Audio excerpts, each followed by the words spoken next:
flew over the towns, some of the cities. Oh my God. We think that the Germans did us a lot of damage. Nothing like that we did with them. We completely flattened. As you're flying over a city, you find an odd chimney stack, factory chimney stack sticking up, or a church steeple. The walls of a city just standing there, empty. Nothing else. During the Second World War, a storm of fire and steel was unleashed, not just on frontline troops, but upon enemy society itself.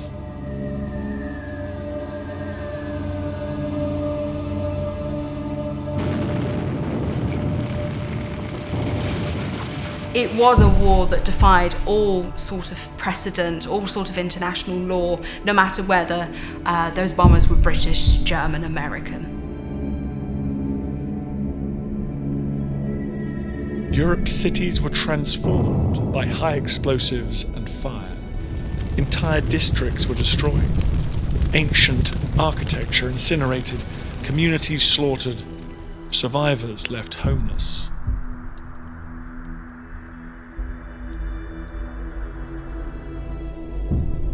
So our casualty rates were very high. Towns that are coming back really were quite small. All sides in the Second World War believed that aerial bombardment could decisively affect the strategic outcome of the conflict. But did the unprecedented onslaught from the air actually work? Without that air umbrella, we would have not won. But with air alone, we couldn't have won.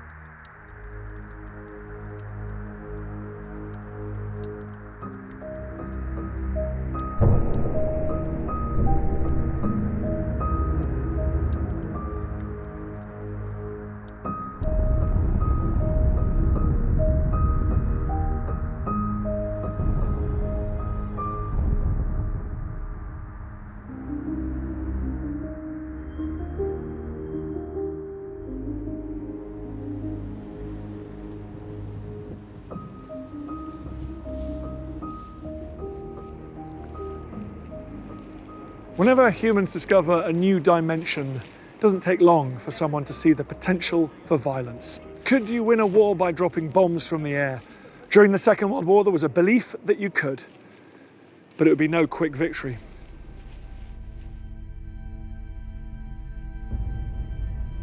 During the First World War, the Germans had hoped that by bombing the British homeland, they could force the British government out of the war.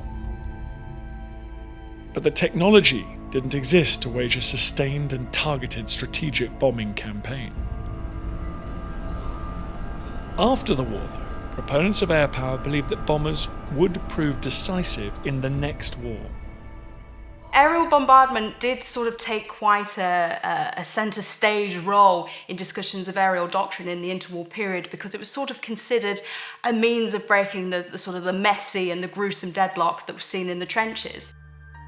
Proof of the destructive power of war from the air came in 1937 during the Spanish Civil War.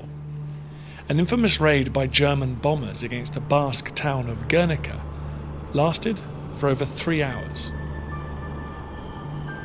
Hundreds were killed and 75% of the town's buildings were destroyed.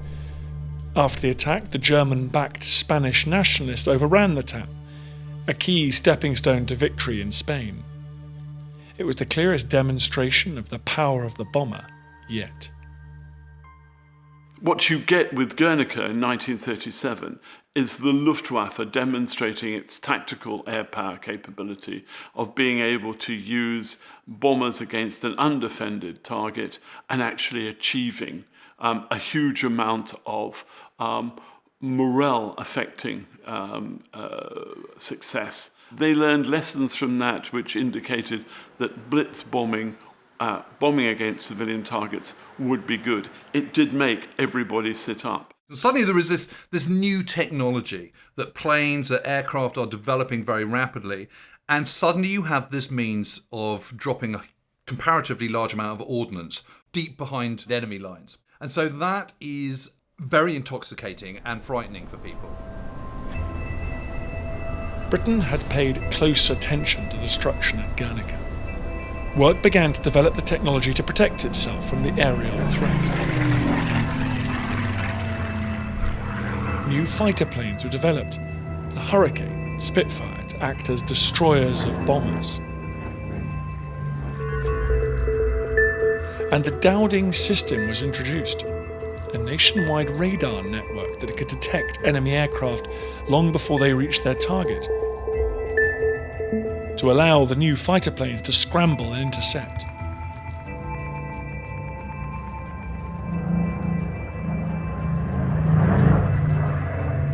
In 1936, Bomber Command was established to ensure that the RAF could threaten its enemies with its own bomber force. The Royal Air Force certainly felt that potentially air power would be a war winner. They believed that it might be possible to destroy the capacity of any enemy state to make war simply by removing its industrial capacity.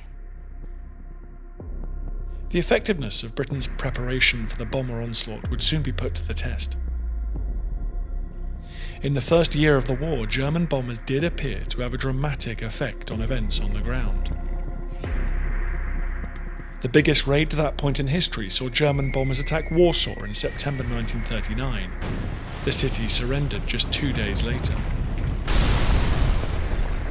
However, the German war machine didn't turn its sights west until May 1940. When it did, it unleashed another terrifying display of aerial bombing against the Dutch city of Rotterdam. Much of the old city was destroyed. The Dutch government surrendered the following day. Germany had found that its tactical air power worked really well against Poland. It worked really well against the Netherlands, the bombing of Rotterdam. The Germans had developed a medium bomber force in support of the army. The Luftwaffe was subordinate to the army. It was flying artillery. The Stuka dive bombers were fast-moving with the tanks. As the tanks went forward, they were the artillery that went and supported them. The Luftwaffe sort of shaped their force more for hard-hitting, heavy attacks, but short attacks, more in what would become Blitzkrieg, in order to try and win a short war, because Hitler didn't want to be getting drawn into a long war of attrition. The Luftwaffe had proved its worth bombing targets in support of the army. But its greatest test would come when Germany attempted to knock the British Empire out of the war using air power alone. It became known as the Battle of Britain.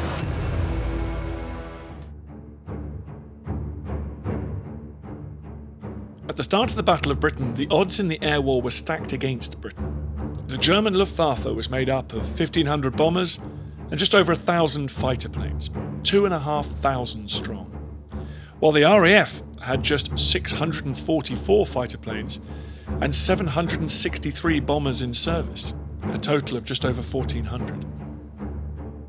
One of the problems the Germans had as they moved from the Battle of France to the Battle of Britain in July 1940 was they didn't really have a plan. They hadn't really worked out what they were going to do.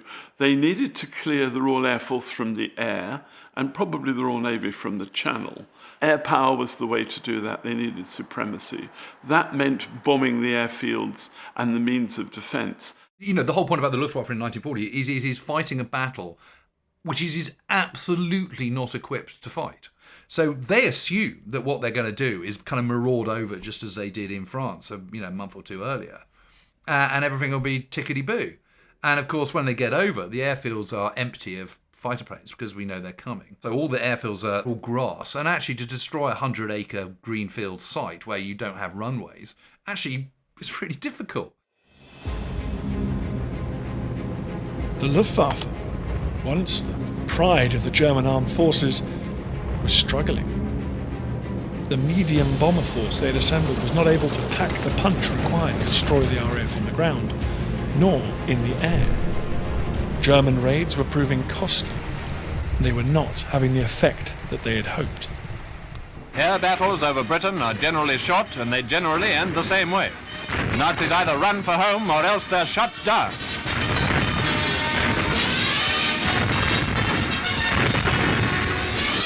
The result is that our shores and fields have been littered with wreckage.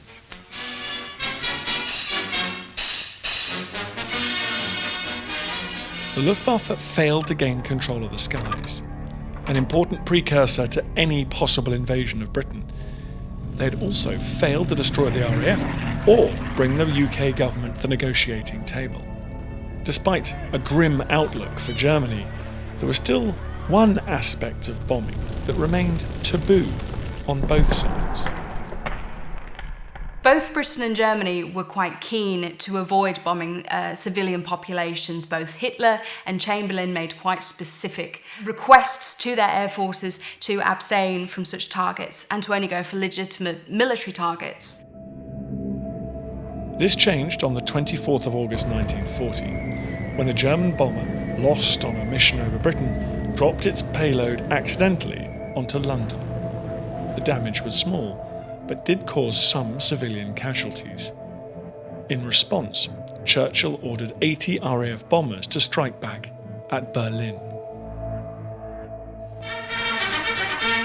Thanks to our bomber crews, the Nazis have been getting more of their own medicine than they can take.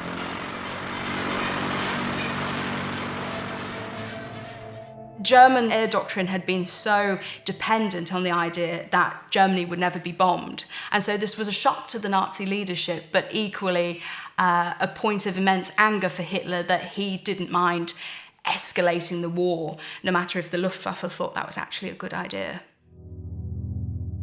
In Hitler Directive 17, the Führer's orders for the conduct of the war in the air against England, he stated that he alone reserved the right to decide on terror attacks as a measure of reprisal. In the wake of the bombing of his capital, he made a public speech in Berlin stating, "The other night, the English had bombed Berlin. So be it. When they declare they will attack our cities in great measure, we will eradicate their cities." It was the start of the Blitz. Wave after wave of German bombers crossed the few miles of channel to rain daylight havoc on the capital. Goering had this idea that actually, based on the experience of bombing Rotterdam and bombing Warsaw and Guernica in the Spanish Civil War, that it was possible to take terror bombing up to London. 2.5 million people is a very big target for them. And they feel that they can reduce the morale of the British and they can get the British to negotiate a peace. In comparison to the raids that London experienced from the Gothas in the First World War, the scale of the Blitz was Armageddon. It was all across the country, so not just in London, but of course up in the industrial Midlands, all the way up to the northeast and even touching Scotland. And so it was on an immense scale that hitherto hadn't really been experienced by the British and indeed by other nations. During the Blitz, London was systematically bombed for 56 of the following 57 days and nights.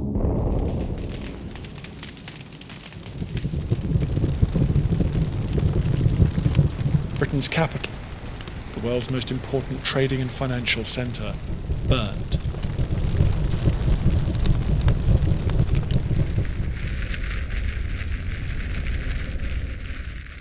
$250,000 homes were destroyed in that night blitz campaign through from September 1940 to May 1941. Now that's a significant number of people who were made homeless. From Liverpool to Southampton, Glasgow to Belfast, major cities across the UK suffered terribly. And it was clear that civilians were now firmly in German bomb sites. They did have certain points at which the Blitz was very successful, and perhaps the most obvious example of that was Operation Moonlight Sonata, which was the decimation of Coventry in November 1940. 515 bombers headed towards Coventry. They dropped 500 tons of high explosive and 36,000 incendiary bombs.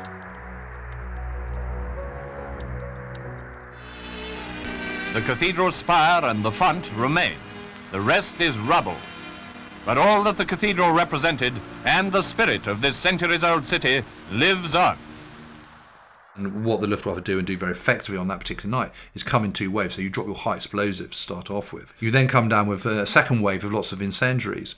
And the incendiaries then fan the flames that have been created by the high explosives in the first wave.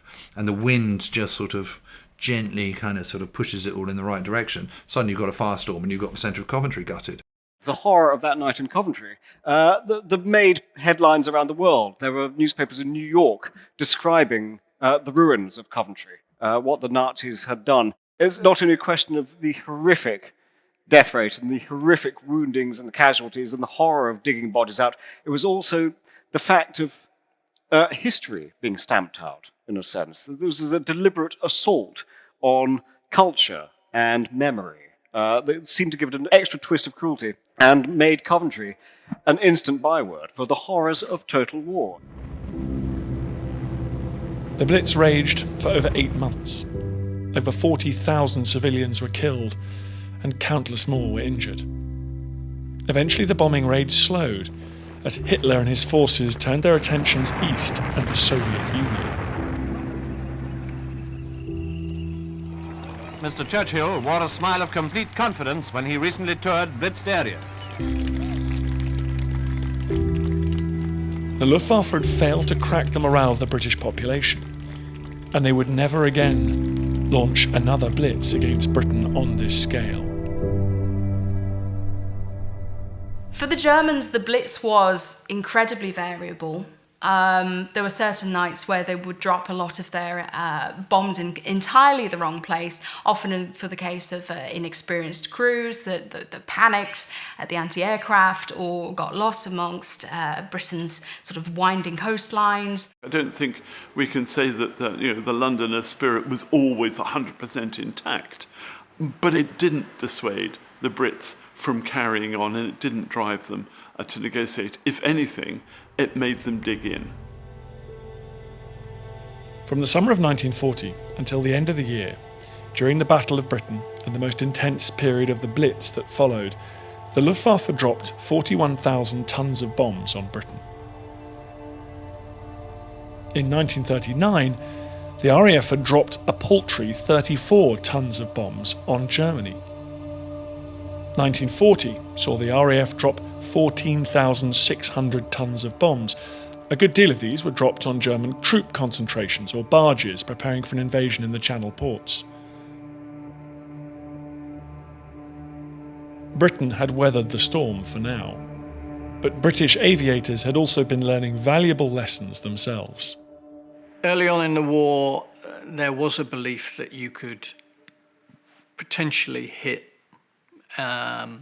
some sort of industrial target precisely. It became pretty clear that this was much more difficult than people thought it was. In the first 3 years of the Second World War, Britain's bomber force was really not up to the technology that the Germans had. So the real issue that the British had was actually dropping bombs on targets and hitting them. And for the first 2 or 3 years of the war, they didn't succeed. However, the experience of the Blitz led many to think that Bomber Command could adopt a similar approach. If anything, Coventry, because it was such a horrendous attack on an industrial target, certainly, lots of aircraft factories there, quite legitimate from that standpoint, but it did change the way the Brits looked at how they were going to do the war. It was the political masters rather than the Royal Air Force, rather than Bomber Command, who looked at this and said, well, if they can start a firestorm, if they can do this, we can do it back to them. Let's go to historical Hanseatic cities, for example, and show the Germans what we can do. And in 1942, a man was appointed Commander-in-Chief of Bomber Command who would be able to do just that. Arthur Harris, known to history as Bomber Harris. Arthur Bomber Harris became Bomber Command's Commander-in-Chief in February 1942, at a time when Bomber Command was sort of going through a dark night of the soul. It was sustaining immense losses and really not hitting quite a lot in Germany. In 1940, Harris had watched the Blitz of London and said, the Nazis entered this war under the rather childish delusion that they were going to bomb everyone else, and nobody was going to bomb them. At Rotterdam, London, Warsaw, and half 100 other places, they put their rather naive theory into operation. They sowed the wind. Now they're going to reap the whirlwind. On February the 14th, 1942, days after his appointment, he made good on his word by issuing the Area Bombing Directive, ordering the RAF to directly attack the German industrial workforce and morale of the civilian population. He didn't believe in precision attacks. He didn't believe in going after single targets like, for example, oil refineries. He called people who did that the oilies. He wanted to, in effect, dehouse Germany and not just crack the morale, but actually just make it impossible for people to work. With Bomber Harris at the helm, immediate effects were seen in Bomber Command, immediate results which vastly outstripped any other raids conducted over Germany before. So with the bombing of Lübeck, with only 200 bombers, half the city was destroyed. And of course with Cologne, with the first 1,000 bomber raid, which was designed, this armada was designed to really capture the British and the Allied imagination.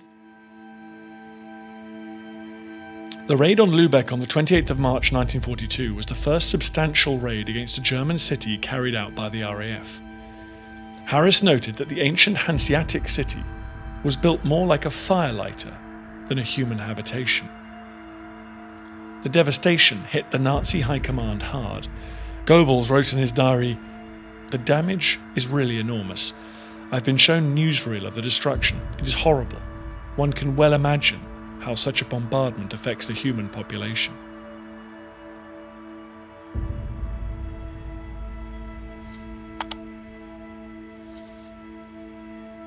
(1941) would see the RAF attempt to strike military and industrial targets. It dropped 35,500 tons of bombs.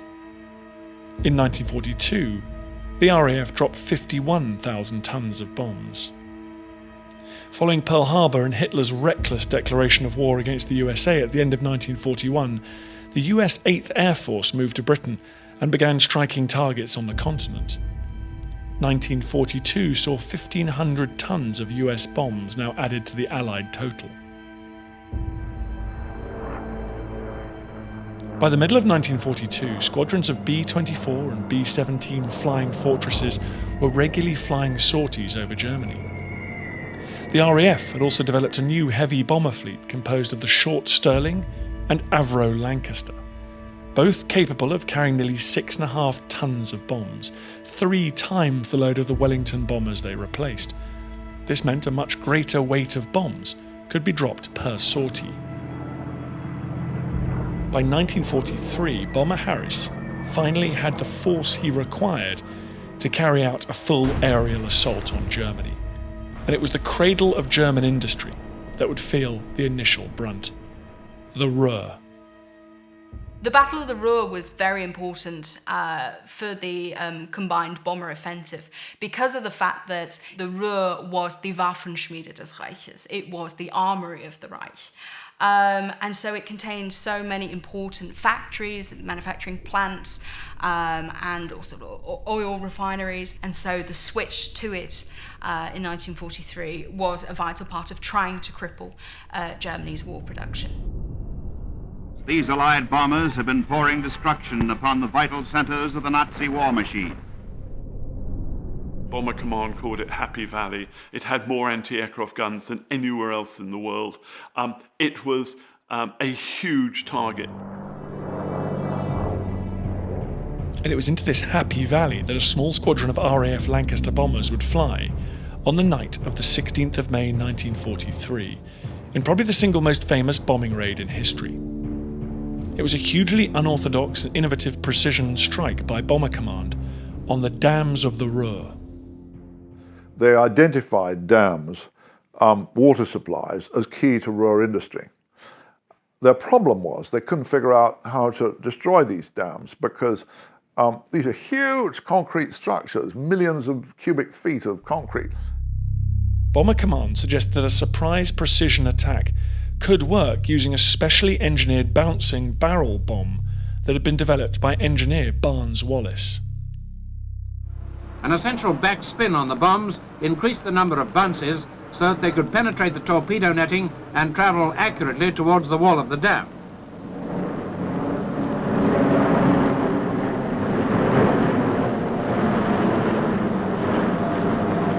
There they sank, exploding 30 feet below the surface.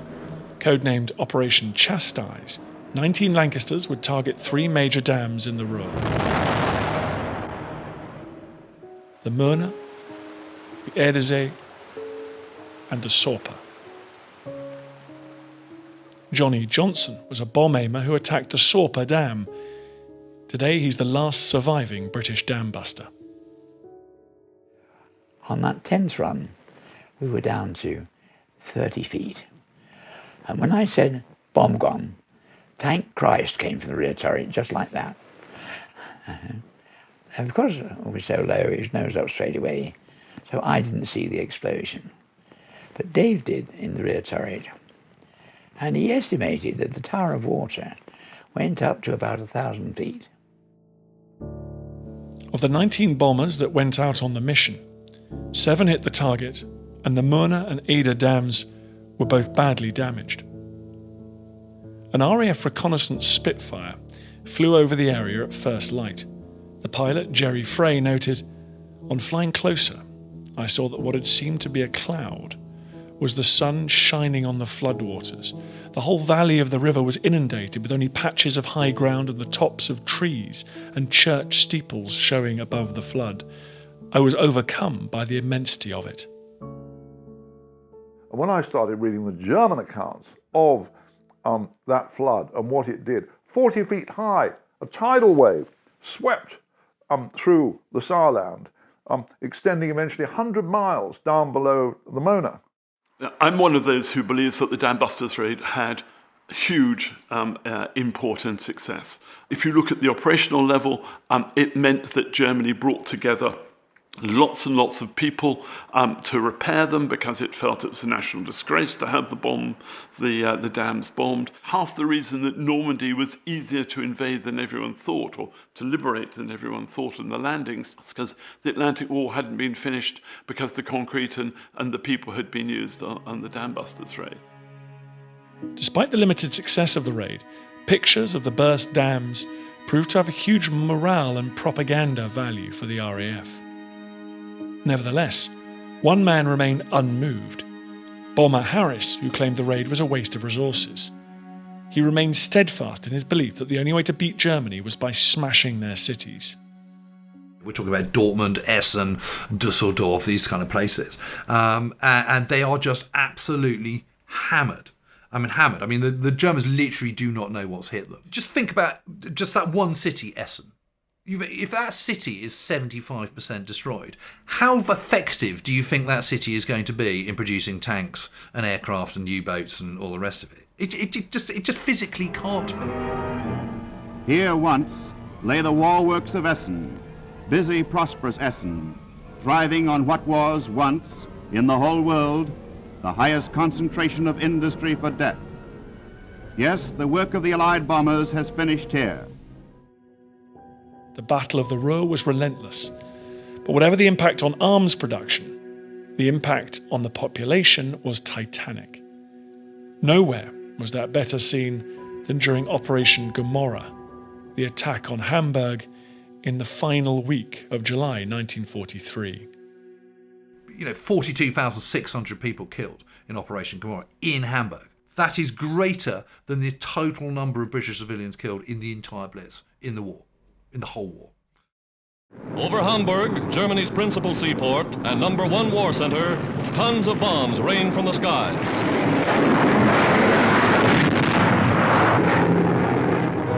Aerial photographs show the results. 7 square miles of Hamburg's war industries, docks, military installations, flattened and in ruins. Water mains, gas and electric plants destroyed. Hamburg as a war center, a base for submarines, is virtually wiped off the map.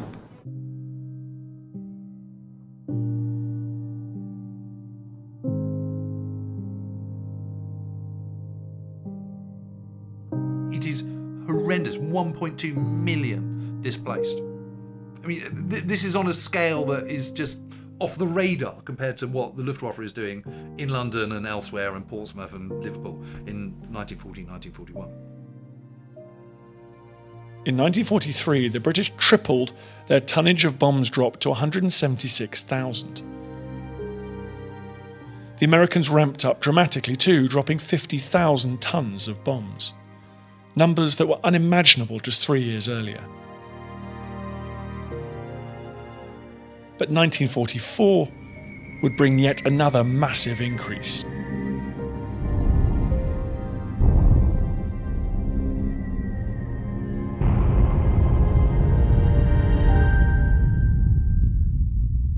The Allies sort of changed their bombing strategy towards the end of 1943 and 1944 in the fact that they could go further than they had ever done before. They started to get navigational aids which allowed Bomber Command and the 8th Air Force to penetrate more deeply into Germany, and with a bit more success.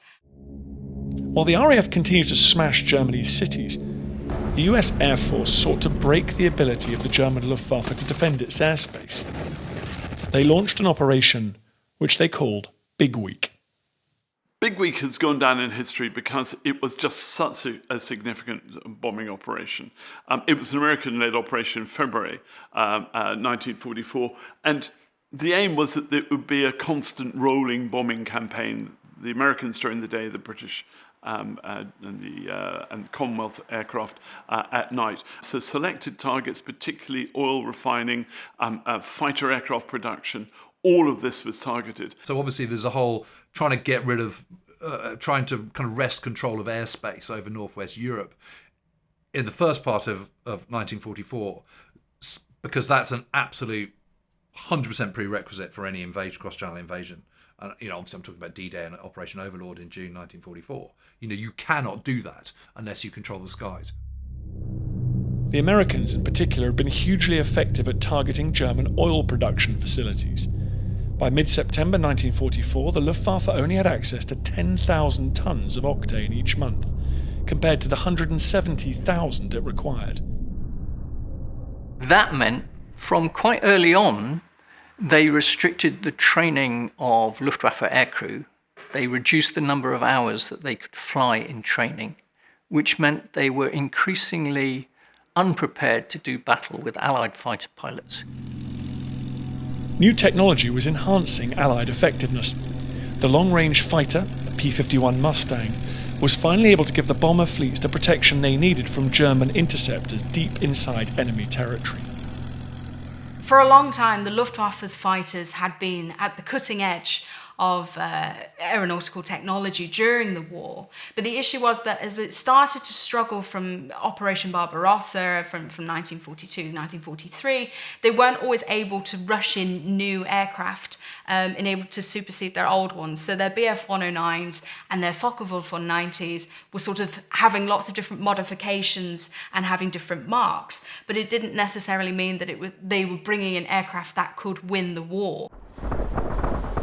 The Allies now dominated the skies over Europe, and on the 6th of June 1944, the mission to reconquer the land began.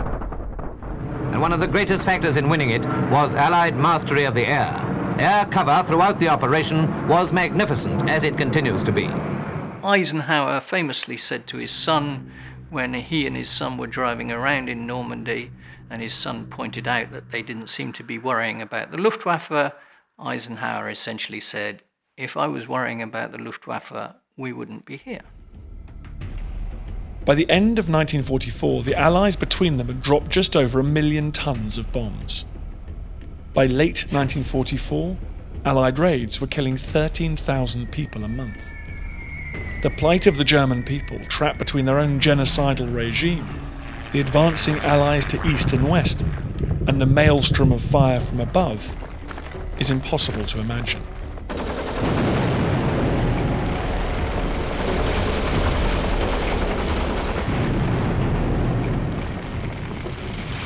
As the borders of the Third Reich contracted, there was no let-up. The British continued their massive strikes on German cities.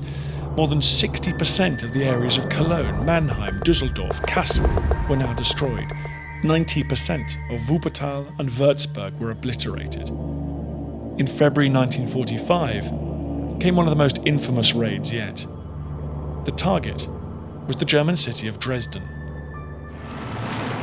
The bombing of Germany has long been an affair of day and night attacks, but now, with the Germans beaten back within their own frontiers, that bombing has become more intensive and more inescapable than ever.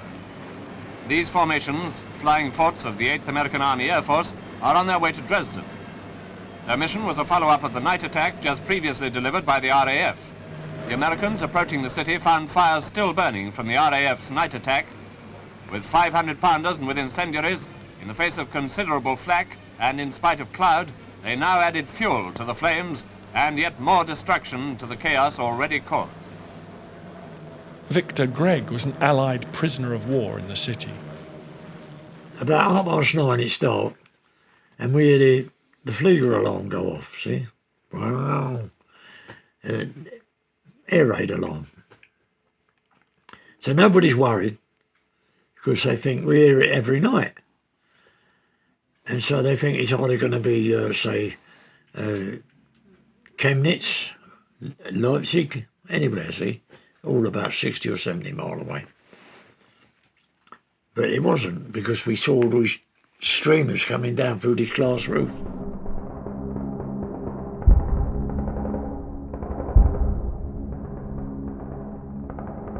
It hasn't been bombed very much, so the air defences in Dresden are very poor, and the public shelters have been woefully starved by the Nazi Gauleiter and his acolytes in Dresden. So it's just not fit for purpose. 769 British and 527 American bombers, escorted by nearly 800 Mustang fighters, attacked Dresden 4 times between the 13th and 15th of February. In defence, the Germans were able to launch just 28 Messerschmitt fighters. 4,000 tons of bombs were dropped. Everything's alight now, and the wind's coming in to feed the fire. So we couldn't do much. We couldn't do. All you could do was to lay on the ground, because there was nothing, no shelter. To lay on the ground and hope for the best. And you could feel the heat that was building up. Although we were about 150 yards away from the nearest buildings. At Dresden, of course, what I'm suddenly made aware of what total war really is. It's not soldiers who are getting killed and murdered. It's innocent women and children who've got all they want to do is have a quiet life. And they're being put in an oven. They're burning to death in an oven, roasting alive. 74 years later, history hit took Victor Gregg back to Dresden. There he met a fellow survivor, Irene Uhlendorff. Die Flugzeuge gehört und dass da Bomben gefallen sind, ja. Und es kam ja dann auch gleich, es kamen Flammen. Dann sind wir die Fetscherstraße gelaufen zum großen Garten bis zum Mosaikbrunnen. Und dort kam dann der zweite Angriff, der uns auch ein bisschen, also mich erwischt hat, indem es mein Bein mit Phosphor genügt ein Funke, der da auf den Körper kommt. Und dass ich das Bein noch habe, ist Glück, weil die wollten im Lazarett das machen wir bis zum Knie ab, haben sie zu meiner Mutti gesagt, das überlebt die Kleine, weil der ganze Unterschenkel war ja nur ein Fleischklumpen. Und dann hörte meine Mutti, wie der eine Arzt zum anderen sagte, schickt die fort, die Arbeit sparen wir uns, die Kleine lebt morgen sowieso nicht mehr, aber die lebte noch.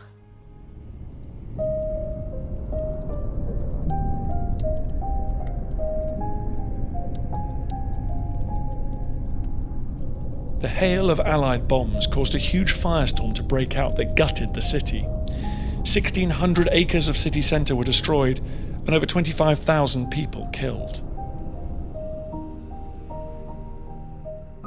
Winston Churchill had been among those calling for the bombing of eastern cities like Dresden, and he wrote a memo to Arthur Harris and others in Bomber Command saying, why are we now reduced to mere acts of terror? Churchill asked someone else, are we beasts? The controversy surrounding the bombing of Dresden rages on to this day. Was an attack of this magnitude against a target like Dresden necessary when the collapse of Germany was imminent? Dresden has something like 127 factories doing war work.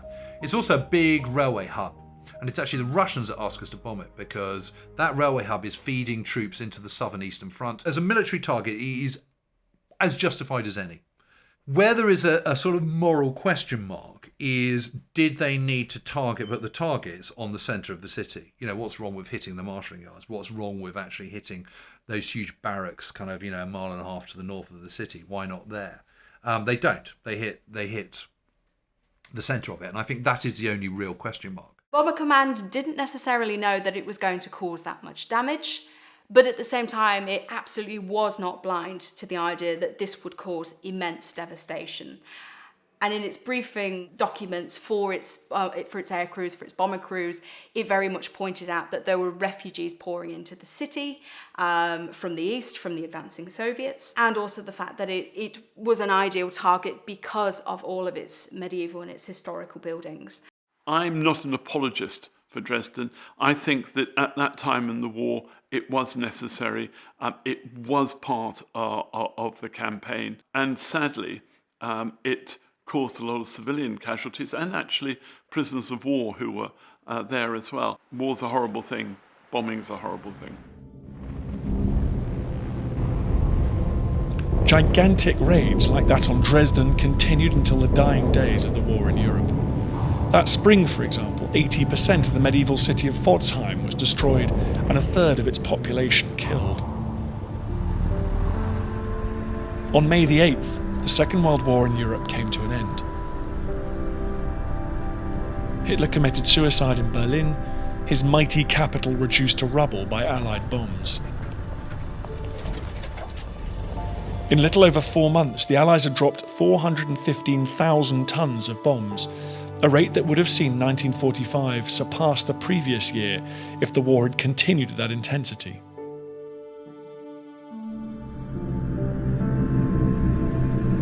Europe lay in ruins. Magnificent architecture was destroyed. Millions of people were killed, wounded, homeless, and traumatized. The bombing war had deployed awesome force. By the end of the war, over 61,000 British people had been killed by German air attacks, but that number was dwarfed by German casualties. By May 1945, the number of German deaths caused by Allied airstrikes was over 410,000. But had it worked?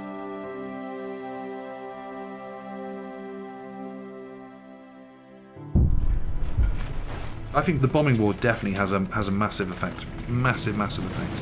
I mean, you just can't function properly when you're being hammered every 2 minutes. I think we could have done it differently and perhaps reduced the number of casualties. But at the end of the day, it was the only thing we had until the 6th of June 1944 that we could go and look Stalin in the eye and say, well, we're doing our bit. You might be losing millions on the Eastern Front, but we're doing our bit. The strategic bombing offensive couldn't really be seen as a shortcut for the end of the war. It certainly did pave the way towards victory because it interfered with oil production, it interfered with civilian morale.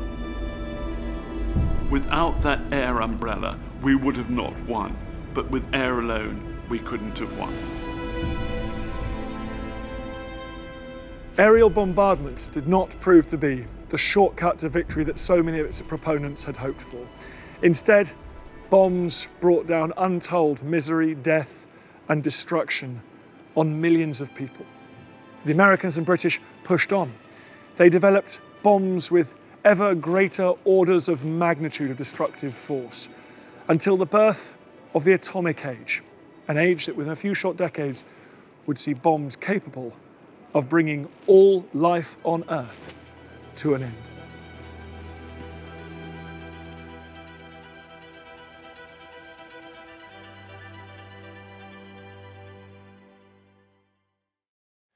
Thanks for watching this video on the History Hit YouTube channel. You can subscribe right here to make sure you don't miss any of our great films that are coming out. Or if you are a true history fan, check out our special dedicated history channel, historyhit.tv. You're going to love it.